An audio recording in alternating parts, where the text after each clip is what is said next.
श्रद्धेय महानुभावों, अंक और संख्या के क्रम में वेद आदि शास्त्रों से चिंतन मनन करते हुए समता और विषमता पर बात करते हुए चिंतन मनन में बात आई थी योज्य योजक, जोड़ने योग्य जोड़ने वाला, उसका फल योग फल, वियोज्य वियोजक, घटाने योग्य घटाने वाला और उसका फल वियोग फल। इसी क्रम में गुण गुणक गुणन फल, गुना करने योग्य और गुणक गुना करने वाला, तस्य फलम गुणन फलम। इसी प्रसंग में पुनः भाग की बात आई, जिसमें कहा भाज्य, भाग देने योग्य, भाजक भाग देने वाला और उसका फल भाग फल और बचा हुआ शेष। इस क्रम में जोड़ते हुए गुना की ओर और घटते हुए भाग की ओर। और इसी व्यवस्था में जब विषम की बात आई थी, 2n+1 की बात आई थी, तो 1, 3, 5, 7, 9 क्रमशः यज्ञ की प्रक्रिया में सामर्थ्य से ये जोड़ते हुए आगे विषमता की ओर। और पुनः इसी में अब वह जो 2 है वो छुपा हुआ है। पुनः वेद मंत्रों में 2 की चर्चा न करके 4 से चर्चा है। 4, 8, 12, 16। यहाँ 2 की चर्चा न करना और 4 लिख देना स्पष्ट है कि 2 में 2 से गुणा किया तो 4 हुआ, यानी कि समान 2 अंक का गुणनफल वह विभाजन की प्रक्रिया की ओर जाने का संकेत करता है। बिरजी वर्जन्य धातु है, बृजते वर्गः, घय प्रत्यय, जो वर्जन करे, जो वर्गीकृत कर दे। अतः जहां एक ओर हम कहते हैं कि 4 का वर्गमूल निकालिए, भाग की विधि में 2 दूनी 4, 2 इधर भी लिखते हैं, 2 दाहिने तरफ भी लिखते हैं, नीचे 4 लेकर के फिर शून्य की ओर जाते हैं। इस क्रम में हम बड़े बड़े वर्गमूल और वर्ग की बात करते हैं। और समान 2 अंकों को गुना करने पर भी हमको वर्ग मिलता है। 4 गुना 4 16 मिल जाता है, 3 गुना 3 9 मिल जाता है। तो 2 में 2 से गुना करने के बाद 4 की प्राप्ति वर्ग है, और 4 की प्राप्ति 2 में 2 से गुणा से हुआ। अतः 4 का मूल 2 है। मूलति मूलम, मूल प्रतिष्ठा है, उसका जो मौलिक चीज है उसी से उसकी प्रतिष्ठा बढ़ रही है, उसमें कर्ण प्रत्यय है। अतः 2 वर्ग का मूल है, वर्गमूल, वर्गस्य मूलम वर्गमूलम। और 2 को 2 से गुना किया तो 4 वर्ग है। इसी क्रम में 3 गुना 3, इसी क्रम में 4 गुना 4, इसी क्रम में 8 गुना 8, या आप जहां तक जाए 9 गुना 9। फिर इसको भाग विधि से बनाए या गुणा विधि से बनाए, वर्ग वर्गमूल। तो वेद शास्त्रों में जो पठन पाठन की व्यवस्था है उसमें स्पष्ट किया गया है कि क्रमशः विद्यार्थी के चिंतन मनन बढ़ते चले जाएं, इसके लिए उसको स्वयं चिंतन करने के लिए प्रेरित करना है। और उसको कहना है कि भाई 1 से 10 तक जो तुम गिनती लिखते हो इसमें चिंतन करो, कौन कौन वर्ग है, कौन कौन वर्गमूल है। बच्चा चिंतन करता है, 1 है, 1 में 1 से गुना किया 1, 2 पर नहीं हुआ, 3 पर नहीं हुआ, 4 पर फिर 2 गुना 2 हो गया, समान 2 अंक हो गया। अतः यहाँ भी वर्ग वर्गमूल की बात आ गई।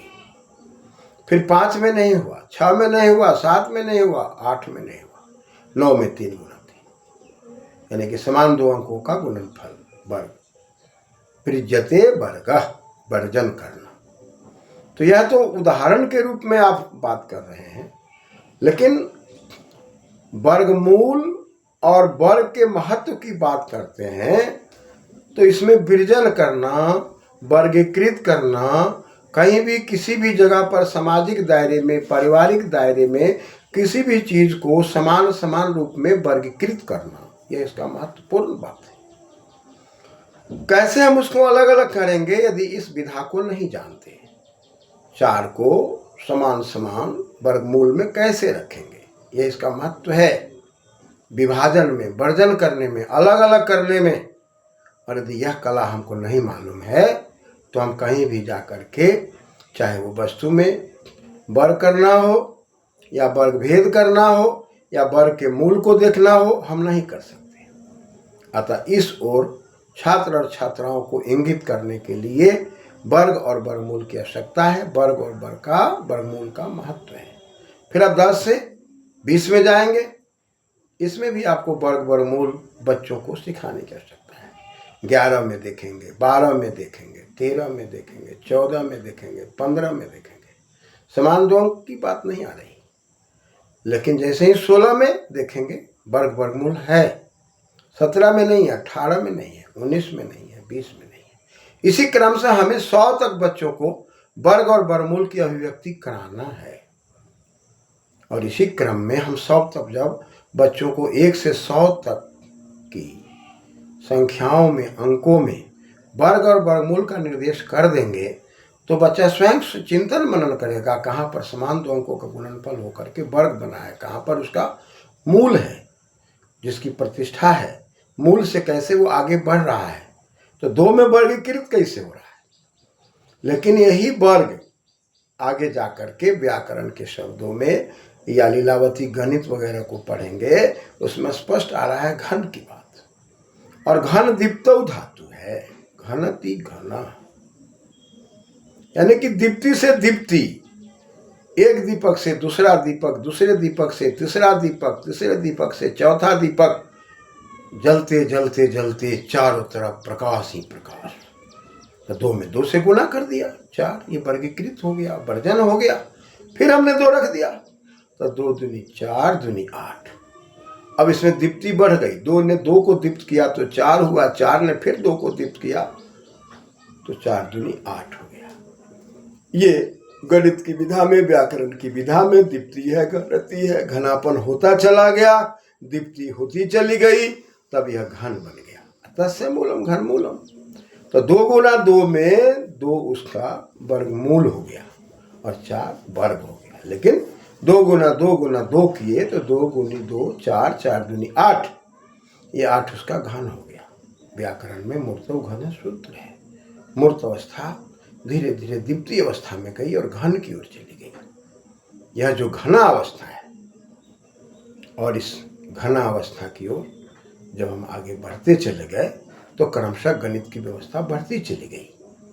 अतः समान 3 अंकों का गुणनफल घन हो गया और उसमें समान 3 अंक, प्रत्येक अंक उसका घनस्य मूलम घन मूलम हो गया। इसी क्रम में पुनः शास्त्रों में पठन पाठन की बात आई थी, जिसमें बालक और बालिकाएं बड़ी तीव्र गति से, रोचक गति से पढ़ते थे और पढ़ाई होती थी। यह गुरुकुलीय प्रणाली को हम सबों ने अपनी आंखों से उझल किया, या हमारी व्यवस्था ऐसी बनाई गई, हमें मजबूर किया गया कि गुरुकुलीय चिंतन से अलग हट करके हम ज़्यादा तीव्र होंगे। लेकिन यहाँ बात वो नहीं है।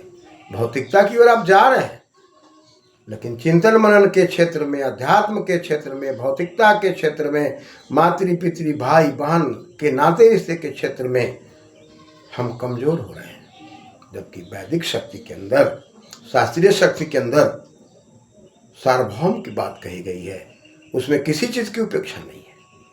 और इधर हम आध्यात्मिक की उपेक्षा करके भौतिकता की ओर जा रहे हैं, लेकिन बात विचार रहन सहन सब तिमिल हो रहा है।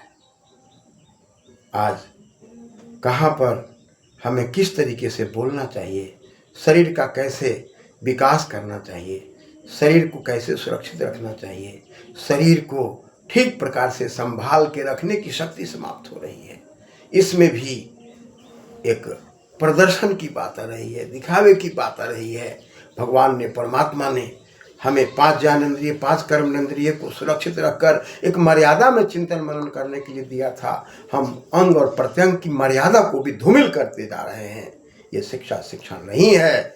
शिक्षा वह है जो उच्चारण कराए, शिक्षा वह है जो आदर्श पैदा करे, शिक्षा वह है जो घर परिवार को लेकर चलने की बात कराए। गणित वह है जहाँ गणना हो, गणन हो, मनन हो, चिंतन हो।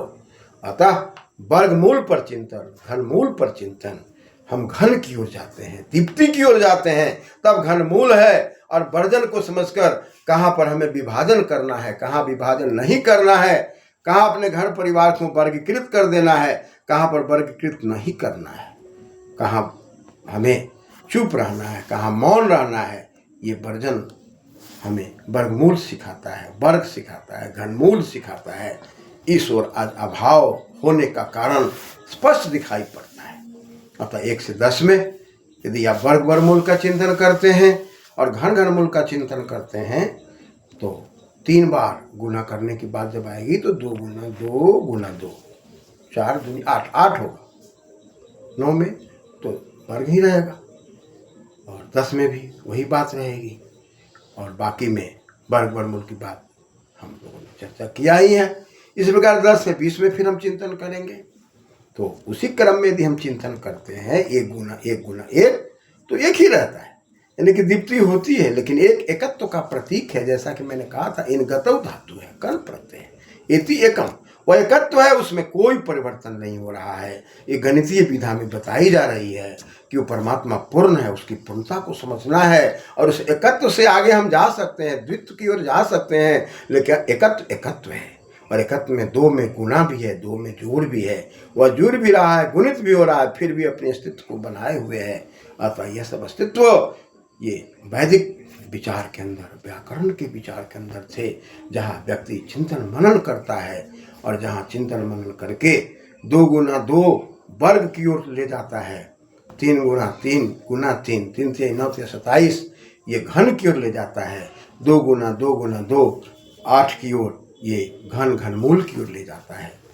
यह घन और वर्ग दीप्ति का प्रतीक है, वर्जन का प्रतीक है, जहाँ पर हम अपने घर को समर्जन करते हैं, समंजन करते हैं, संभालते हैं और हम लोग का जीवन दीप्ति से युक्त होकर घनमूलित हो जाता है। धन्यवाद।